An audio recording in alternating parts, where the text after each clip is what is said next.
আসসালামু আলাইকুম এভরিওয়ান। আশা করছি সকলে বেশ ভালো আছেন। তো আজকে আমরা যে প্রজেক্টটা সম্বন্ধে আলোচনা করব এটা হচ্ছে একটা গেমিং প্রজেক্ট। এটা হচ্ছে call of the void heartliners. Call of the void এটা আপনারা প্লে স্টোরে পেয়ে যাবেন। গেমটা অনেক ইজি টু প্লে আর ভেরি স্মুথ। অবশ্যই প্রত্যেকে রেকমেন্ড থাকবে যে একবার করে হলেও ট্রাই করবেন।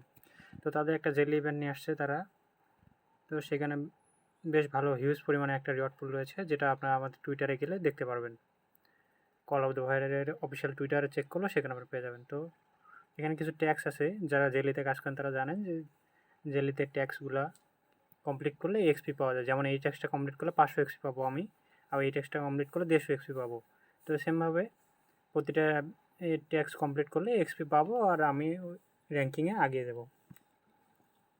তো আমি দেখেন কিছু ট্যাক্স কমপ্লিট করছি, যেমন কল অফ দ্য ভয়েড অ্যাপটা ডাউনলোড করতে বলছিল, gate level 10 on battlefield level 10-এ যেতে বলছিল, এটা কমপ্লিট করছি। ডেইলি কিছু ট্যাক্স আছে, যেমন আস্ক মডারেটরকে যে কোনো একটা কোশ্চেন আস্ক করতে হবে। জিএম টু আর কমিউনিটি, এইখানে তাদের কমিউনিটি আছে। ভয়েড চ্যাট ডিসকোডে যায়, ভয়েড চ্যাটে যাইতে হবে, ওইখানে গিয়ে জিএম লিখতে হবে এবং সেই স্ক্রিনশটটা নিয়ে এসে এখানে সাবমিট দিতে হবে, দিয়ে ক্লেম করতে হবে। তো প্রত্যেকে অবশ্য এই সব কিছু জানার কথা। তারপর আমি আবার দেখাই দিলাম কিছু ট্যাক্স আমার এখন লক হয়ে আছে, যেমন reach activity level 10 on Discord, মানে ডিসকোডে 10 লেভেলে যাইতে হবে, সার্ভার বুস্ট করতে হবে।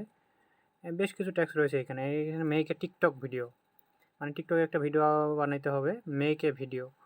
আচ্ছা, এই মেক এ ভিডিও যেটা, এটা বর্তমানে আমি যেটা মেক করতেছি এটা মেক এ ভিডিও। একটা আর্টিকেল লিখতে হবে কল অফ ভয়েড সম্বন্ধে, যেটা আমি অলরেডি কমপ্লিট করে ফেলছি।